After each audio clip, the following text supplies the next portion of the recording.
चल गया ना?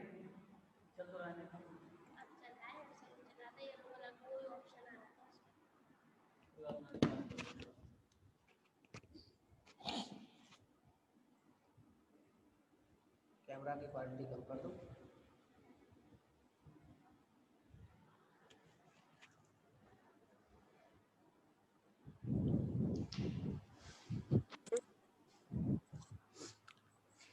तो हम यहाँ क्लोजर प्रॉपर्टी यानी समृद्धता के बारे में बात कर रहे थे। तो इसमें से कोई भी दो पॉइंट लिए, एक तो m1 प्लस आयोटा n1, दूसरा है m2 प्लस आयोटा n2, जो कि कैपिटल J के एलिमेंट्स हैं। अब इन दोनों का हमने सम किया यानी योग किया, तो m1 plus iota n1 plus m2 plus iota n2, इसमें रियल पार्ट रियल में ऐड कर दिया तो m1 प्लस m2 हो गया। आयोटा दोनों में से कॉमन लिया, n1 प्लस n2 यहाँ लिख दिया, तो ये भी J का एलिमेंट होगा, क्योंकि m1 m2 और n1 n2 Z के एलिमेंट हैं। तो इसका मतलब m1 प्लस m2 भी क्या होगा, Z का एलिमेंट होगा। लिख सकते हैं यहाँ for all m1 plus m2 comma n1 plus n2 belongs to Z। तो ये J का एलिमेंट हो गया, यानी एडिशन के लिए क्या है, क्लोजर प्रॉपर्टी है। ऐसे ही मल्टीप्लिकेशन के लिए बात करें, m1 plus iota n1 into m2 plus iota n2, इनका मल्टीप्लाई किया जाए तो ये बनेगा m1 m2,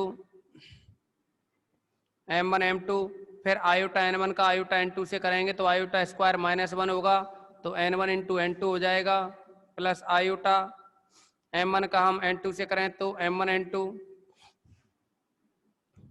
n2 प्लस इसी के साथ आयोटा n1 का m2 से करें तो आयोटा कॉमन ले लिया है n1 m2, यह भी J में बिलोंग करेगा। ये J में इसलिए बिलोंग करेगा क्योंकि m1 m2 जो भी हैं ये m1 m2 n1 n2 ये क्या है, Z के एलिमेंट हैं। अगर मल्टीप्लाई करें तो भी Z के एलिमेंट होंगे, उनका डिफरेंस लें तो भी Z के एलिमेंट होंगे। For all m1 m2 minus n1 n2 comma m1 n2 minus का प्लस का n1 m2 belongs to Z। तो ये बन गई कंडीशन।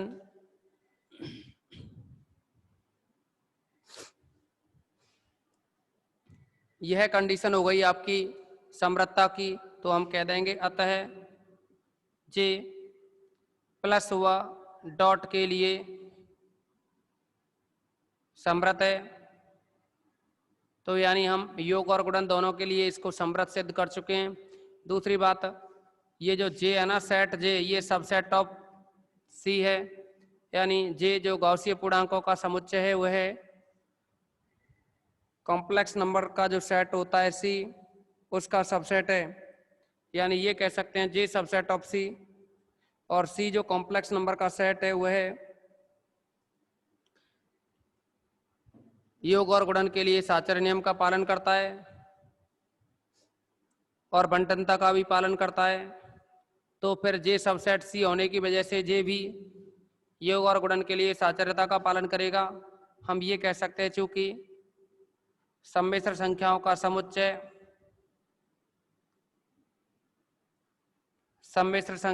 समुच्चय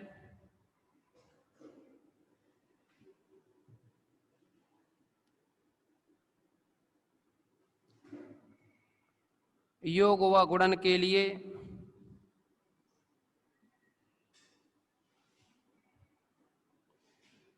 साहचर्य कॉमा क्रमन्वय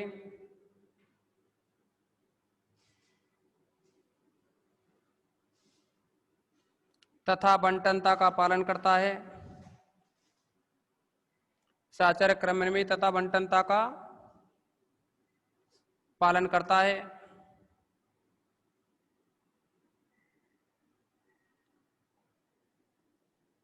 एवं J C का उपसमुच्चय है।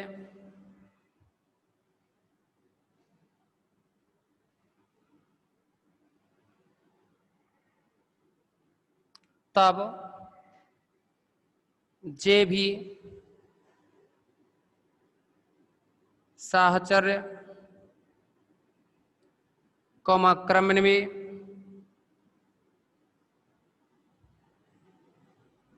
वह बंटनता का पालन करेगा।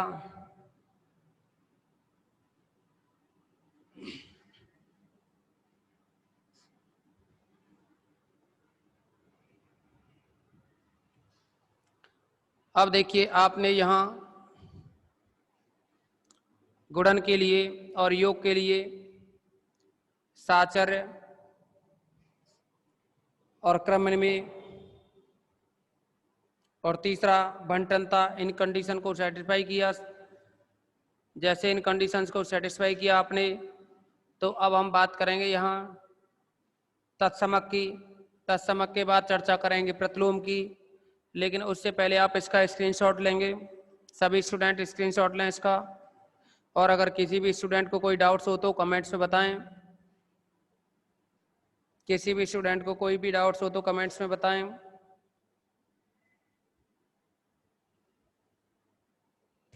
अभी थोड़ी देर पहले कितनों ने ज्वाइन कर रखा था ये? अभी तो थर्ड ईयर की थी ना, 15 मिनट की जो 10 मिनट की कितने ज्वाइन कर रखा था?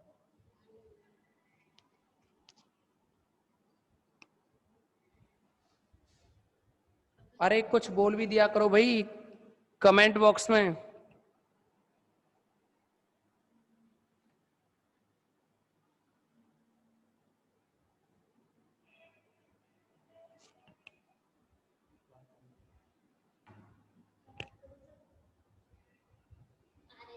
ऑर्डर है ना, कट जाएगा।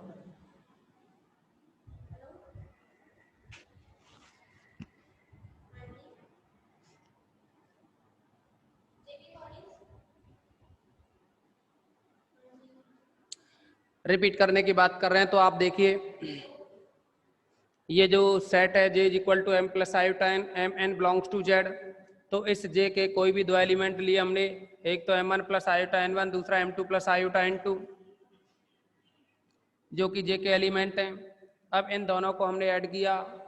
भाई समृत बता रहे हैं ना, तो समृतता की कंडीशन होती है, आप ये जानते हैं समृतता की कंडीशन होती है कि अगर x J का एलिमेंट है, y J का एलिमेंट है, तो फिर x प्लस y है वो भी J का एलिमेंट हो तो हम कह देंगे योग के लिए समृत है।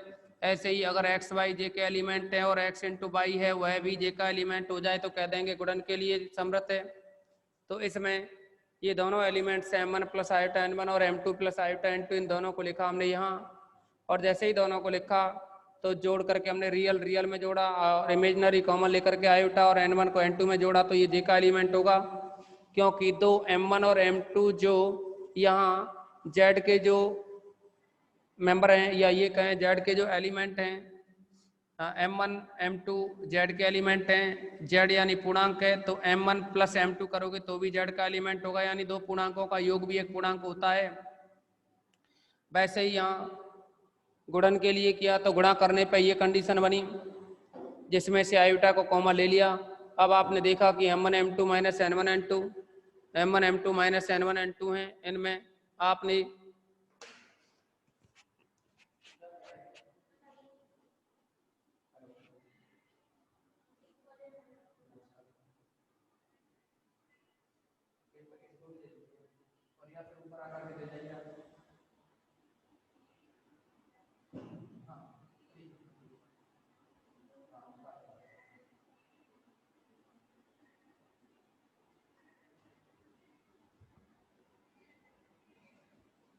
अरे सुनो, हाँ ऊपर दे जाओ, ऊपर दे जाओ।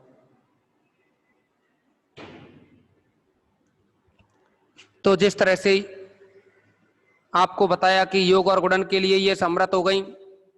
गुणन के लिए क्या है, हमने बताया M1 M2 दो इंटीजर हैं, तो फिर M1 इंटू N2 करोगे तो भी क्या है, ये Z में ही होगा, और फिर M1 M2 Z का एलिमेंट और N1 N2 है ये भी Z का एलिमेंट, घटाओगे तो भी एक पूर्णांक ही होगा ना।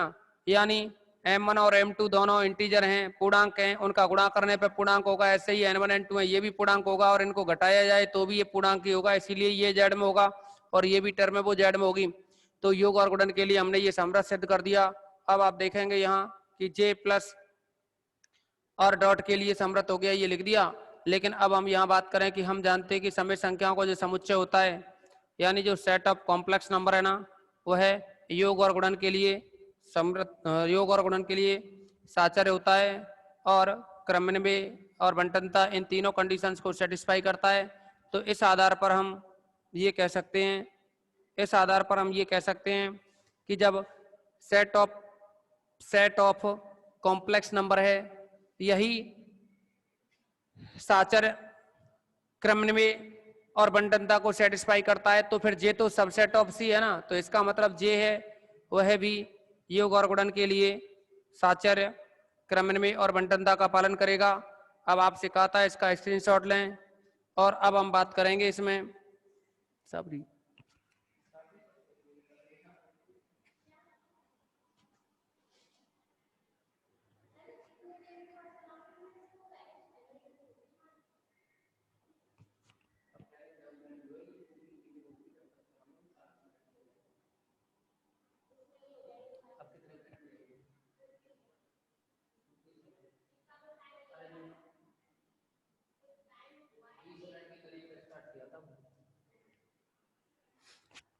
तो इसमें स्क्रीनशॉट आपने ले लिया होगा इसका।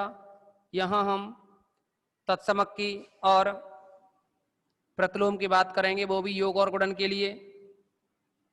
तो अभी तक आपने जो चर्चाएं की हैं साइड में हम बता भी रहे हैं आपको कि कितने पॉइंट्स के बारे में बात कर ली। तो आप इसमें एक तो योग के लिए साचर्य, एक योग के लिए समृत हो गया, साहचर्य हो गया।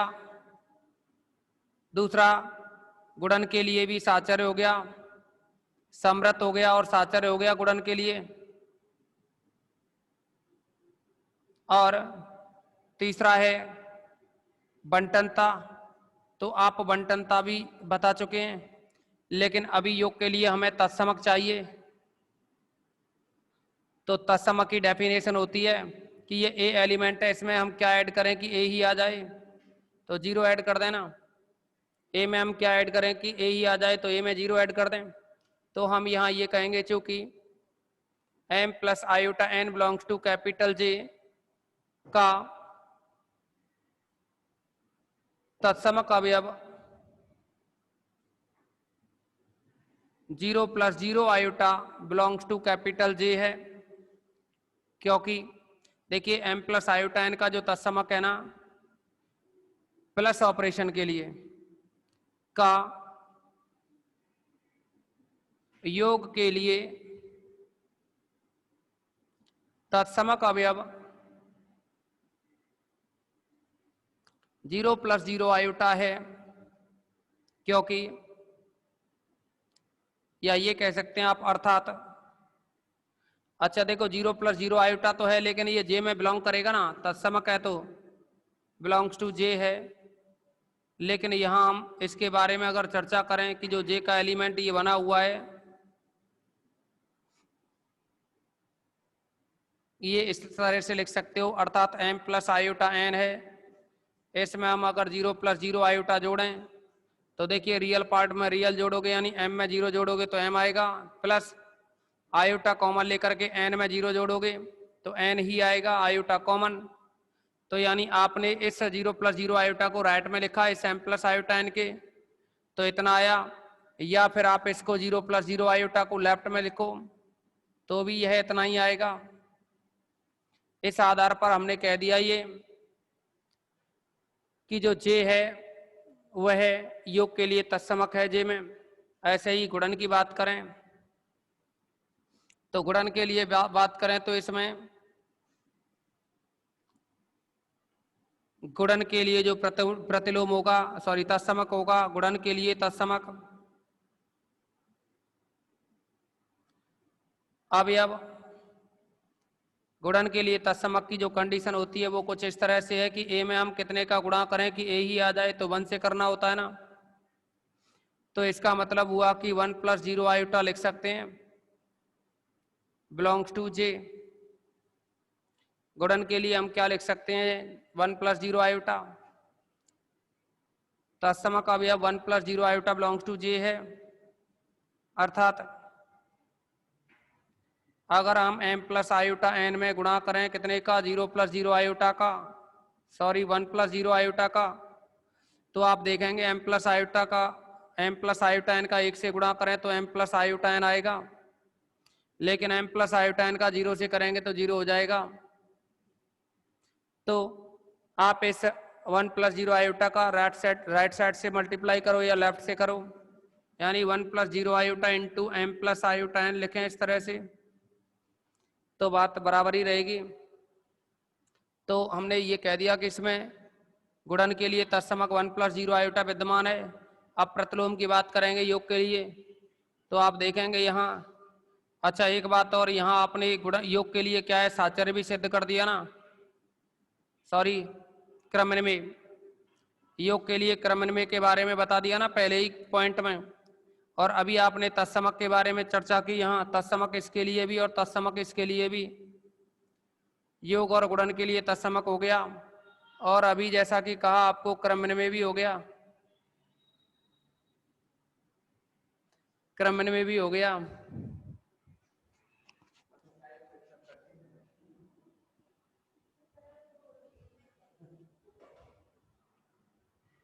अब देखिए आप इसमें प्रतिलोम के बारे में चर्चा करेंगे, क्योंकि आपको जो सिद्ध करना है समृद्ध साचर्य तत्समक क्रमनिर्णय, और अभी यहाँ प्रतिलोम और आ जाए वलय सिद्ध करने के लिए आपको जो जरूरत पड़ेगी, अभी देखो प्रतिलोम हमने सिद्ध नहीं किया है ना, इसको प्रतिलोम सिद्ध करने के लिए समृद्ध साचर्य तत्समक और क्रमनिर्णय ये सिद्ध कर दिए, इधर समृद्ध साचर्य ये भी सिद्ध हो गई, इधर बंटनता हो गई, तो वलय तो हो जाएगी।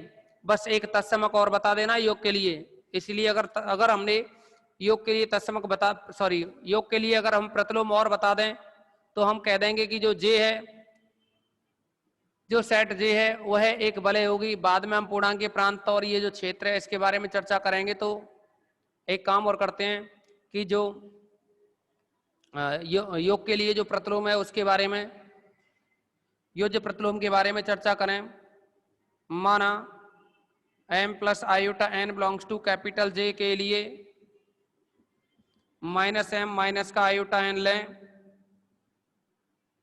देखिए m plus iota n belongs to J के लिए minus m minus iota n belongs to J होगा, क्योंकि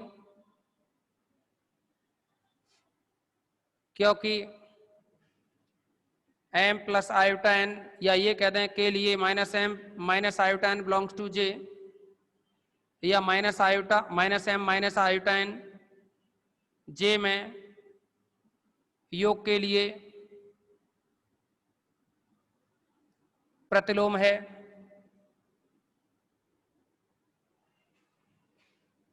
अर्थात ये प्रतिलोम इसलिए है क्योंकि प्रतिलोम की डेफिनेशन जो होती है वह कुछ इस तरह से है कि ए में हम क्या जोड़ दें कि तत्समक आ जाए 0, ए में हम क्या जोड़ दें कि तत्समक आ जाए 0, तो आप जानते हैं कि माइनस ए जोड़ दो तत्समक 0 बन जाएगा।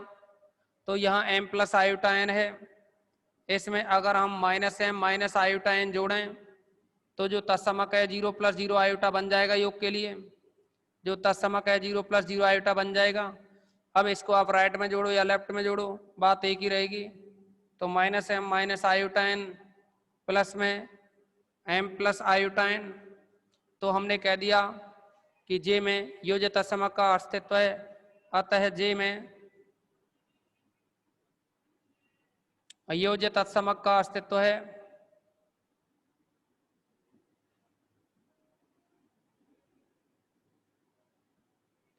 अभी तत्समक के बारे में बता दिया, तो हम यह कह सकते हैं कि जो जे है वह एक वलय होगी, जो जे है वह एक वलय है। तो आपने क्या है कि समृद्ध को सेटिस्फाई कर दिया, साचर्य को बता दिया, तत्समक बता दिया, प्रतिलोम क्रमनिर्णय योग के लिए बता दिए। यहाँ समृद्ध साचर्य बता तो आपने तत्समक भी दिया है, लेकिन योग गुणन के लिए समृद्ध साचर्य हो गया। तीसरा ये बंटनता भी हो गई, तो यानी वलय की जो कंडीशन है उनको सेटिस्फाई किया। तो हम ये कह सकते हैं तब जे एक वलय है,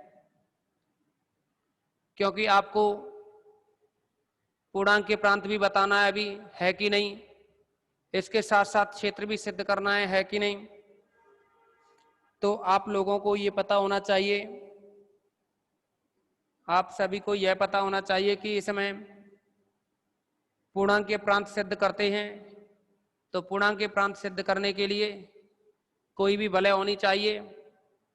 तो वलय होगी तो ये कंडीशन सेटिस्फाई होंगी, लेकिन उसमें क्रमन में होना चाहिए। पूर्णांक के प्रांत सिद्ध करने के लिए पूर्णांक के प्रांत की जो डेफिनेशन थी, कोई वलय जो शून्य भाजक रहित क्रमन में और तत्समक ही हो। तो देखिए आपने तत्समक सिद्ध कर दिया है पहले ही इसमें, अभी क्रमन में भी बता दिया है इसमें। अब रह रहा है पूर्णांक के प्रांत सिद्ध करने के लिए शून्य भाजक रहित। तो शून्य भाजक रहित सिद्ध करने के लिए कंडीशन होती है, शून्य भाजक रहित सिद्ध करने के लिए कंडीशन होती है कि a डॉट बी है वो 0 हो, तब या तो a 0 हो या फिर b 0 हो। यानी a dot B is equal to 0 होगा यदि या तो a 0 हो और या फिर b 0 हो, यानी दोनों में से कोई एक 0 हो। तो इसे हम शून्य भाजक रहित सिद्ध करेंगे, तब हम बताएंगे कि पूर्णांक के प्रांत होगा या नहीं होगा। इससे पहले आप इसका स्क्रीनशॉट लें, सभी स्क्रीनशॉट लें इसका।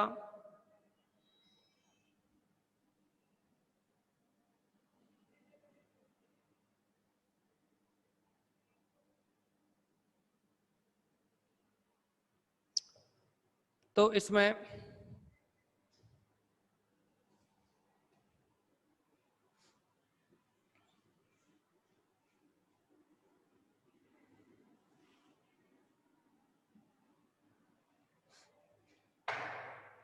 जैसा कि आपको बताया हमने यहाँ शून्य भाजक रहित बताने के लिए कि कोई भी दो संख्याओं का योग 0 तभी हो जब या तो a 0 हो और या फिर b 0 हो।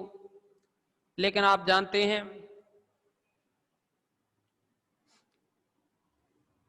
आप इस बात को बहुत अच्छे से जानते हैं कि कोई भी दो अशून्य संख्याओं सॉरी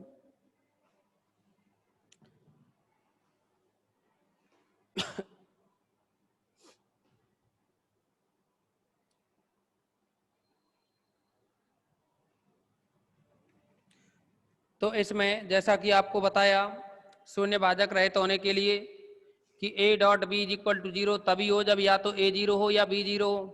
तो आप समझेंगे कि कोई भी दो कॉम्प्लेक्स नंबर हैं Z1 और Z2, इनका डॉट तभी 0 होगा। यानी कोई भी दो सम्मिश्र संख्याओं का गुणन तभी 0 होता है जब या तो पहली संख्या 0 हो या दूसरी हो। यानी हम अगर संक्षिप्त में ये कहें कि किन्हीं भी दो सम्मिश्र दो अशून्य सम्मिश्र संख्याओं का, अशून्य मतलब Z1 और Z2 0 नहीं हो, तो किन्हीं दो अशून्य सम्मिश्र संख्याओं का गुणन कभी भी शून्य नहीं होता। तो हम लिख सकते हैं यानी दो अशून्य सम्मिश्र संख्याओं का गुणन कभी भी 0 नहीं होता, अर्थात 0 होगा तो तभी होगा जब कोई एक उनमें से 0 होगी। तो हम ये कह सकते हैं यहाँ क्योंकि किन्हीं भी दो सम्मिश्र संख्याओं का गुणन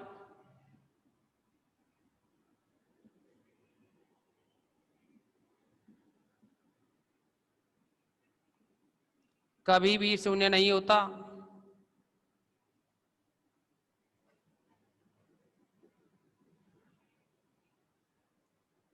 अर्थात Z1 into Z2 equal to 0, Z1 into Z2 कोई भी दो कॉम्प्लेक्स नंबर है, Z1 into Z2 is equal to 0 तभी होगा जब या तो Z1 इक्वल 0 या फिर Z2 इक्वल टू 0 हो। तो ये कंडीशन तो बन गई यहाँ शून्य भाजक रहित की। तो हम ये कह सकते हैं तब वो जो J है तथा J सबसेट C है, C4 complex number J subset C है, तब J शून्य भाजक रहित होगा।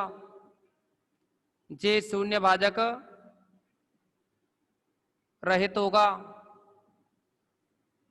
अगर J को हमने शून्य भाजक रहित सिद्ध कर दिया, J है वह शून्य भाजक रहित है, तब जे एक पूर्णांकीय प्रांत होगा। जे क्या है? पूर्णांकीय प्रांत होगा। अब देखो आपने पूर्णांकीय प्रांत सिद्ध कर दिया, शून्य भाजक रहित हो गया तो पूर्णांकीय प्रांत हो गया। लेकिन अभी हमें क्षेत्र बताना है। क्षेत्र बताने के लिए 5 कंडीशन ये सेटिस्फाई होनी चाहिए और 5 ही ये। इनमें आपने समृत बता दिया, साचर्य बता दिया, तत्समक बता दिया, क्रमण में बता दिया, 4 बता दी। लेकिन अभी प्रतिलोम रह रहा है बस। तो इस प्रतिलोम को सिद्ध करेंगे गुणन के लिए। तो गुणन के लिए प्रतिलोम बताने के लिए, गुणन प्रतिलोम के लिए अगर हम चर्चा करें, माना इस m प्लस जे के कोई भी 2 एलिमेंट लें, माना m plus iota n belongs to capital J है, तब इसका गुणन प्रतिलोम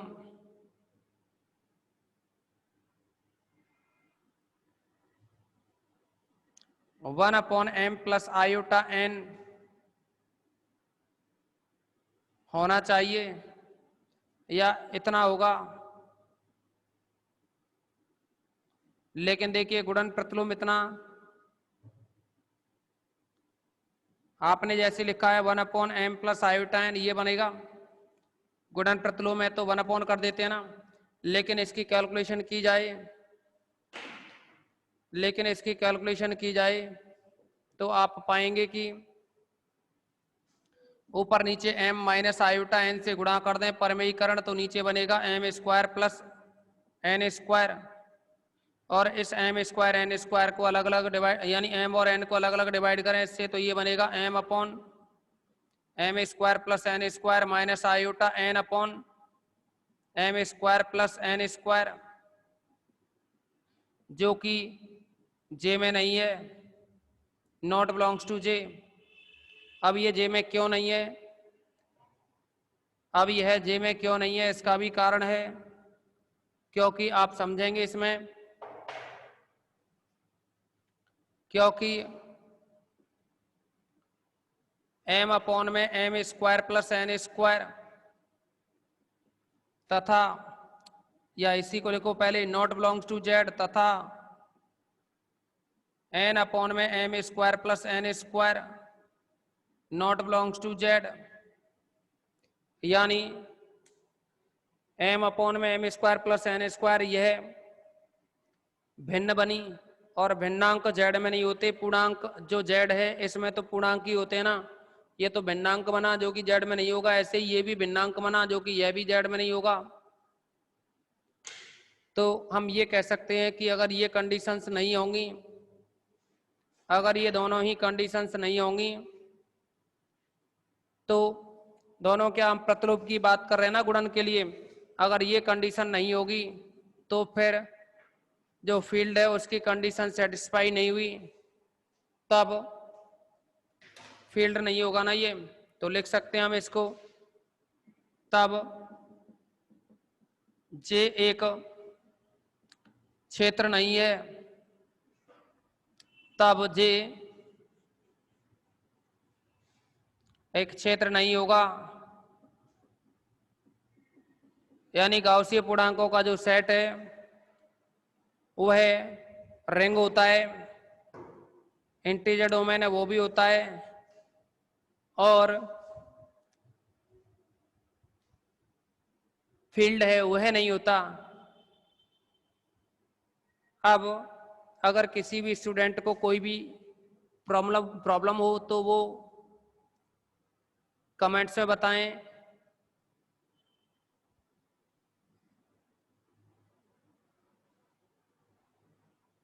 किसी भी स्टूडेंट को कोई भी प्रॉब्लम हो तो कमेंट्स करें। ये बीएससी थर्ड ईयर 467।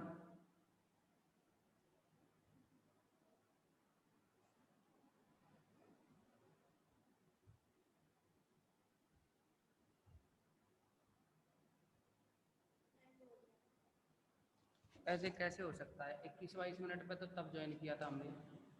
21-22 मिनट पे किया था, 6 मिनट की वीडियो थी वो। अरे तो मैडम वीडियो क्यों देख रही हो? हमने 7-8 मिनट तो लेट किया था क्लास को स्टार्ट।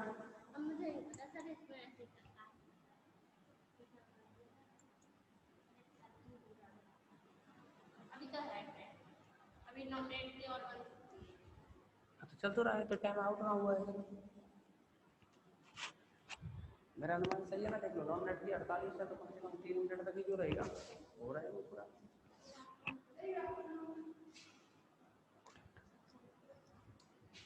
अब देखिए इसमें हम एक और प्रॉब्लम सॉल्व करेंगे और ये आपकी बुक में एक तो एग्जाम्पल रहेगा 6 नंबर का है और इसी टाइप से एक एक्सरसाइज में क्वेश्चन नंबर 4 है। तो टाइम आपका इस मीटिंग का कम रह जाएगा, लेकिन आपको क्या करना है इसमें कि जिस क्वेश्चन के बारे में हम चर्चा कर रहे हैं आपसे, उसको आप बाद में कर लोगे या फिर कल की मीटिंग में करा दिया जाएगा कंप्लीट। सारे एग्जाम्पल्स आपको करने हैं, बुक में जितने भी दे रखे हैं। अगर इसमें से छोड़ना चाहो तो एग्जाम्पल नंबर जो 7 है उसको आप छोड़ सकते हैं। यहाँ क्वेश्चन नंबर जो 4 है ये है वास्तविक संख्याओं, यानी ये दे रखा है A B C real number हैं, ए बी सी हैं वो रियल नंबर हैं और इसमें जो ऑपरेशन डिफाइन कर रखे हैं a plus B is equal to A plus B minus 1 और डॉट जो ऑपरेशन है मल्टीप्लिकेशन के लिए a dot B is equal to A plus B minus A B, तो आपसे प्रूफ करवाया है। तो सिद्ध करना है हमें r प्लस डॉट एक फील्ड है, यानी इसको क्षेत्र सिद्ध करना है।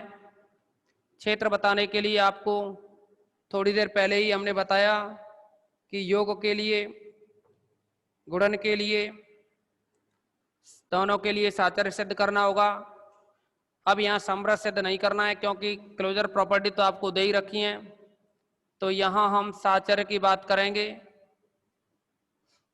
साचर्य में कोई भी 3 एलिमेंट लेके चलते हैं, A B C belongs to R. तो ये बनना चाहिए A plus B plus C is equal to A plus B plus C is equal to आना चाहिए A plus B plus C. तो आप इसमें देखेंगे कि जो a प्लस बी है वो है यहाँ a plus B is equal to होता है a प्लस बी माइनस 1, यानी दोनों को ऐड करो उसमें से -1 और कर दो और इसके साथ साथ प्लस में c और है। अब आप देखेंगे इसमें कि a plus B minus 1 plus C है ना, तो इस रूल्स के अकॉर्डिंग a और b दोनों ऐड हो रहे हैं, उसमें से -1 कम हो रहा है तो a की जगह ये पूरा ब्रैकेट लेंगे और b की जगह अपने पास c। तो a प्लस बी माइनस का 1, इसमें आप ऐड करेंगे c और फिर -1 करेंगे तो यह बन जाएगा a plus B plus C -1 -1 -2 हो जाएगा ना। ऐसे ही a plus B plus C RHS जो बनता है उसको लेके चलें, इसको इक्वेशन फर्स्ट डाल दें तो यह बनेगा a प्लस बी प्लस सी की वैल्यू है तो b प्लस सी -1 होगा ना, b प्लस सी -1 इस प्रॉपर्टी के अकॉर्डिंग या ये जो बाइनरी ऑपरेशन दे रखा है इसके अकॉर्डिंग बन जाएगा b प्लस सी -1। अभी दोबारा से लगाओगे इसमें प्लस ऑपरेशन तो a और ये b दोनों ऐड होंगे, यानी a plus B plus C -1 और फिर -1 और होगा तो यह बन गया a प्लस बी प्लस सी -2। इसको सेकंड नंबर डाल दें तो आप देखेंगे कि 1 व 2 से RHS इक्वल है तो LHS भी इक्वल होंगे। a plus B plus C is equal to a plus B plus C. ऐसे ही क्या है मल्टीप्लिकेशन के लिए बात करें a dot B dot C, तो आप देखेंगे a डॉट बी का मतलब है पहले a और b ऐड हो रहे हैं, बाद में इन दोनों का मल्टीप्लाई होकर के माइनस किया जा रहा है। तो यहाँ भी a डॉट बी का मतलब a plus B minus A B, साथ में डॉट सी और है तो ऐसे समझेंगे आप ये टोटल टर्म है वो a की जगह है, बाद में ये b है तो पहले तो दोनों क्या ऐड होते हैं बाद में माइनस होते हैं। तो यहाँ a plus B minus A B में आपको c जोड़ना है, फिर माइनस करना है इसको a plus B minus A B dot C, इन दोनों का गुणा करके माइनस करना होगा ना। यह बन जाएगा a plus B minus A B plus का c माइनस का A C minus B C minus minus plus A B C. ये रहा, इसको आप कोई भी क्वेश्चन डाल दो। नंबर 3 डाल दिया, जैसे कि अभी राइट साइड जो लेके चलेंगे तो वो बनती है a dot B dot C होनी चाहिए ना। तो यहाँ a dot B dot C का मतलब हुआ b plus C minus B C. अब इसमें भी रूल्स लगाएं, तो a की जगह तो ये है ही, b की जगह ये टर्म, तो पहले दोनों ऐड होते हैं ना, a plus B plus C minus B C, और माइनस करना है इन दोनों का multiply, minus a dot B plus C minus B C. यह बन जाएगा a plus B plus C minus B C minus A B minus A C minus A B minus A C minus minus plus A B C. इसको number 4 डाल दें तो आप देखेंगे कि समीकरण जो बने हुए हैं 3 व 4 से, तो आप देखेंगे कि RHS जब इक्वल है ये, तो फिर LHS भी इक्वल होंगे, यानी a dot B dot C is equal to a dot B dot C. तो इसका मतलब हम ये कह सकते हैं कि R में प्लस ऑपरेशन और ये जो डॉट ऑपरेशन है ये बाइनरी हैं और एसोसिएटिव की कंडीशन को सेटिस्फाई कर रहे हैं। अतः कैपिटल R में संक्रिया प्लस व डॉट साहचर्य हैं। अभी आपने योग और गुणन के लिए साहचर्य सिद्ध किया है, और अभी योग के लिए तत्समक निकालेंगे। तो देखिए, जैसे ही मीटिंग अगर कंप्लीट होती है तो बची हुई क्लास आपकी कल रखी जाएगी। तो योग के लिए तत्समक की बात करें हम, माना A belongs to capital R के लिए तत्समक या योज्य तत्समक X belongs to capital R है, तब तत्समक की कंडीशन होती है कि अगर तत्समक X है तो A में X जोड़ो, A आना चाहिए, या X में A जोड़ो। इसका मतलब हुआ a plus X is equal to A, इसको लेके चलें तो a से a कैंसिल, तो यहाँ से x इज इक्वल टू 0 आएगा। लगेगा तो निरसन नियम, क्योंकि a प्लस 0 करोगे ना तब कैंसिल होगा निरसन नियम से, तो x इज इक्वल टू 0 आएगा। पर आप इस तरह लिख सकते हो, तो इसका मतलब जो x है वो 0 आया, और 0 क्या है, यहाँ रियल नंबर ही तो हुआ ना, और ये रियल नंबर हो गया x का मान। तो हम ये कह सकते हैं कि अतः R में योज्य तत्समक 0 है।